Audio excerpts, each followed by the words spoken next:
Personal pa rin ang pagpapasalamat ko sa inyong lahat, sa tulong ninyo, sa kampanya ninyo, sa suporta ninyo para sa akin at sa boto ninyo noong nakaraang halalan noong 2020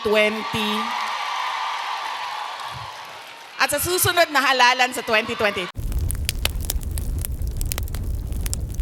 Alam mo, hindi pa ako nangalahati sa pagpapasalamat ko kaya bilis-bilisan natin. Hanggang anong oras ba ako pwede, sir?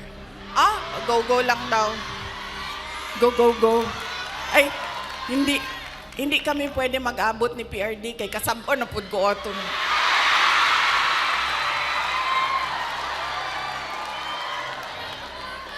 Kibaw mo nang nagsayo ko.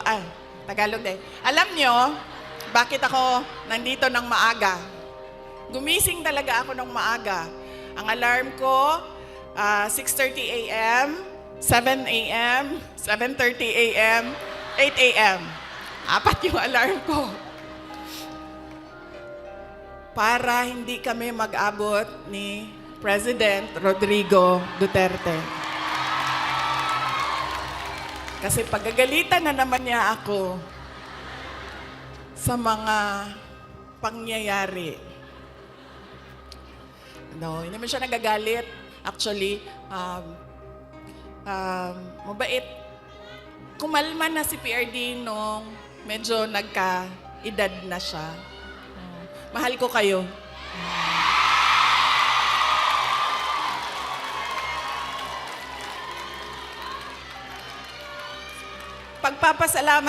Magpapasalamat din ako. Thank you po ako. Kagabi po, merong mga kababayan natin na nasa hotel. Hotel. Kayo ba yun, ma'am? Opo. Maraming salamat sa pag-welcome ninyo sa amin doon sa hotel. Mahal ko kayo. Maraming salamat. Pero bakit, ma'am, wala kayong dala na roasted goose? I'm sorry, may dala kaming suka. Kayo, walang dalang roasted goose.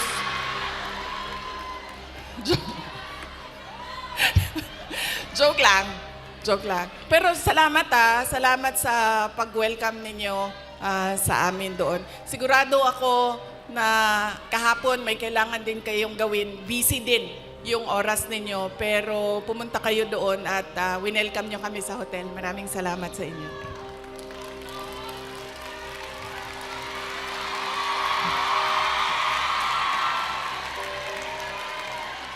Ang sunod ko po na pagpapasalamat ay personal po sa akin.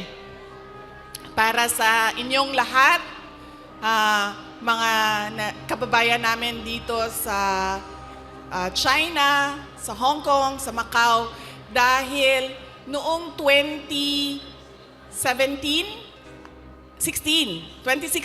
ay nagkita-kita din tayo dito para sa pagpapasalamat, tapang at malasakit at suporta sa administrasyon ni Pangulong Duterte. Kaya, papasalamat po ako dahil from 2016 hanggang 2025 ay nandyan pa rin kayo at nandito pa rin kayo para sa bayan. Maraming salamat. Sunod po ay personal pa rin ang pagpapasalamat ko sa inyong lahat, sa tulong ninyo, sa kampanya ninyo, sa suporta ninyo para sa akin at sa boto ninyo noong nakaraang halalan noong 2020.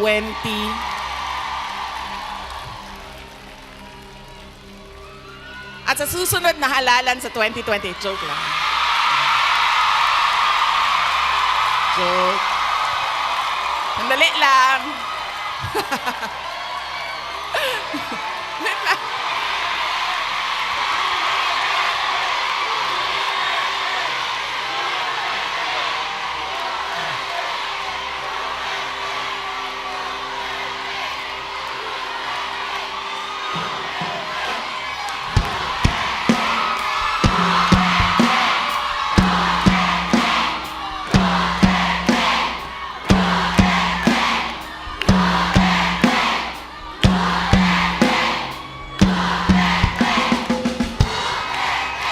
Okay.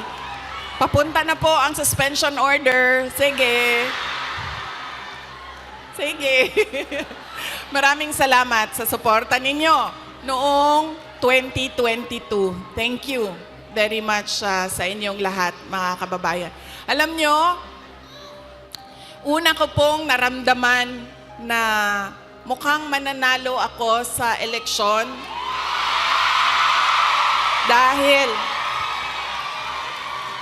dahil nakita ko ang overseas absentee voting results. Una siyang lumabas. So nakita ko na I think 98% lahat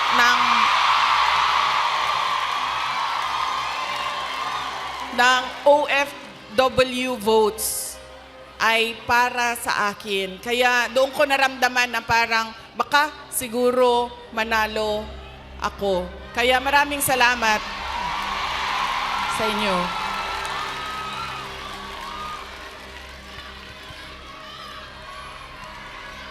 Ang susunod ko po na pagpapasalamat ay sa akin pa rin, para sa inyong lahat, sa suporta ninyo sa aking mga kasamahan, sa aming trabaho, sa programa at proyekto ng Office of the Vice President. Maraming salamat po sa inyong lahat.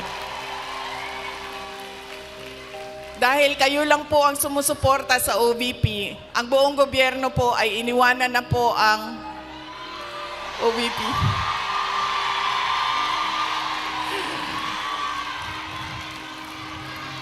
Maraming salamat.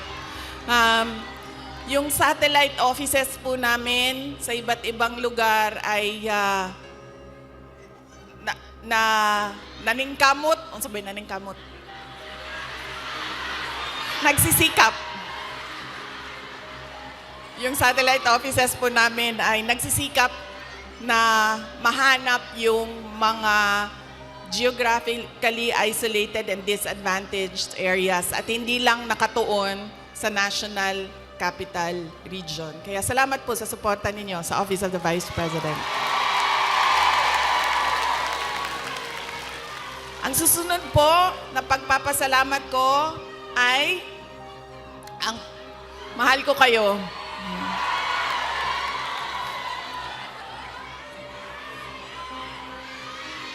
Kaya po hindi ako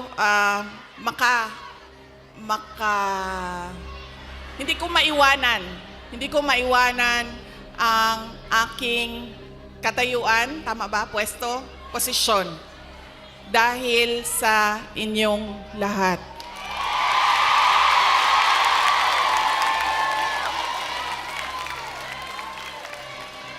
Ang sunod na pagpapasalamat ay mula po sa aming pamilya, ang pamilya Duterte.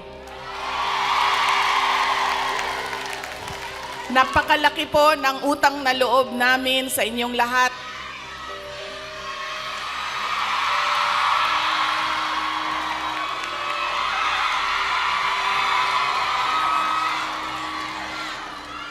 Dako kayo ang amo ang utang nga kabubuton kaninyong tanan, mga kaigsuuna namo.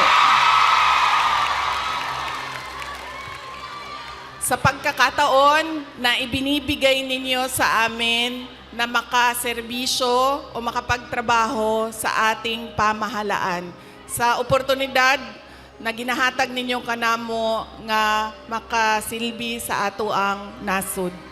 Maraming salamat po sa inyong lahat.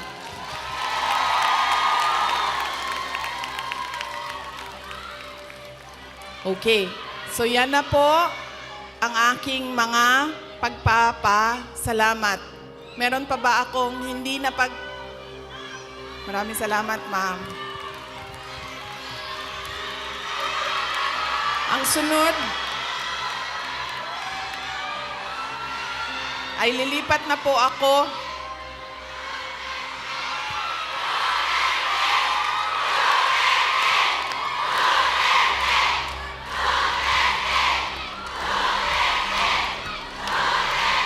paminaw sa mo ba?